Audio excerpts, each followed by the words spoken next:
एक तरफ तो वो लड़का था जिसे ये भैया कहती थी, और दूसरी तरफ छोटा मामा दूर का।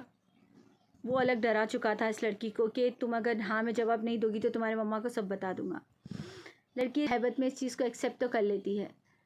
धीरे धीरे ये दोनों की मुलाकातें होती है, बातचीत होती है लेटर्स में, क्योंकि ये कहानी बहुत पुरानी है। उस टाइम पे फ़ोन नहीं हुआ करते थे, तो लेटर्स में दोनों की बातचीत होती है। फिर धीरे धीरे उस लड़की की मोहब्बत, उस लड़के का अपनापन, उस लड़के का अटैचमेंट इतना ज़्यादा इस लड़की के तरफ बदल चुका था कि लड़की उससे मोहब्बत करने पे मजबूर हो गई। दोनों में इतनी ज़्यादा मोहब्बत हो गई थी कि शायद ही इन दोनों को कोई जुदा कर सकता। एक दूसरे में खो से जाते। लड़का लड़की की हर वो ख्वाहिश पूरी करता था और लड़की भी वैसे ही रहती थी जैसा ये लड़का उसे कहता था। हाँ, लड़की ने अब इस लड़के को भैया कहना बंद कर दिया, क्योंकि उसे भी तो उससे मोहब्बत हो गई। काफ़ी वक्त गुजर चुका था इस मोहब्बत को लेके। उस लड़की का जो मामा है, छोटा मामा, वो उसकी गर्लफ्रेंड को लेके अक्सर इन दोनों के साथ मिला करता, और ये लड़का इस लड़की के खातिर उन दोनों का भी ख़र्चा उठाता। उन दोनों के ऊपर जितने भी पैसे खर्चा होते ये लड़का ही खर्चा करता, सिर्फ इसलिए क्योंकि उस लड़की को उसकी दोस्त उसके बिहाफ में लेके आती है, उसके मामा से, बड़े मामा से बात करके।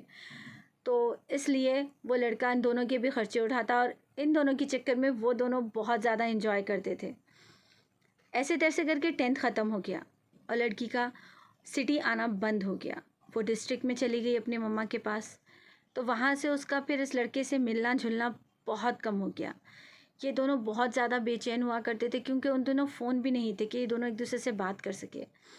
किसी ना किसी बहाने से वो लड़का आता तो था उसके घर की तरफ, लेकिन उस लड़की से दीदार नहीं हो पाता, क्योंकि उन दिनों लड़कियों को बाहर निकलना तो दूर की बात, खिड़की दरवाजे में ठहरने की, क्योंकि उस ज़माने में घर से बाहर निकलना तो दूर की बात, खिड़की दरवाजे में भी लड़कियों को ठहरने की इजाज़त नहीं थी। तो वो लड़का अगर आता भी कोशिश करके तो भी उस लड़की का दीदार नहीं हो पाता। दोनों को समझ नहीं आ रहा था कि आखिर वो ऐसा क्या करे, ऐसा कौन सा रास्ता निकाले जिससे कम से कम वो ख़तों में तो बात कर सके।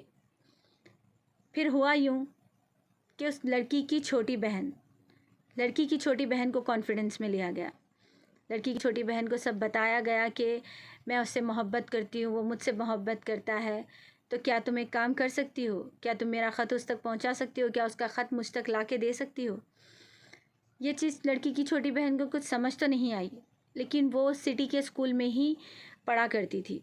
उसका रोज़ का आना जाना था, घर से स्कूल, स्कूल से घर, वो बस के ज़रिए आया जाया करती थी। दोनों ने उस लड़की को कॉन्फिडेंस में लिया। ऐसे तैसे करके लड़की ने मना लिया और अपना लेटर अपनी बहन को दिया, और लेटर अपनी छोटी बहन को दिया और कहा कि वो तुम्हें वहाँ पे मिलेगा, उस दुकान पे जहाँ पे हम लोग जाया करते थे अक्सर। तो तुम स्कूल से निकलने के बाद वहाँ पे जाना और उसे लेटर दे देना। अगर वो लेटर देगा तो उसका लेटर लेके आना। छोटी बहन ने कहा कि हाँ हाँ ठीक है, देखती हूँ। और डरते डरते वो उस दुकान पे गई स्कूल छूटने के बाद, और वहाँ पे जाके ठहरी तो वो लड़का वहाँ ठहरा हुआ था। उसने सलाम किया और कहा कि ये मेरी बाजी ने भेजा है आपके लिए। तो लड़के ने हाथ से उसके ले लिया और कहा कि आपको कुछ चाहिए, आप कुछ चाहती हो खाना।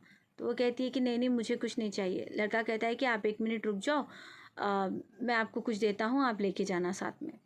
तब लड़का दुकान से सारी चीज़ें एक एक करके निकालता है, चॉकलेट्स निकालता है, डायरी मिल्क निकालता है, मिल्की बार, 5 स्टार, इतनी सारी चॉकलेट्स, इतने सारे कैडबरी, इतने सारे वेफर्स एक कवर में डाल के उस लड़की को देता है। कहता है कि ये आप ले जाओ।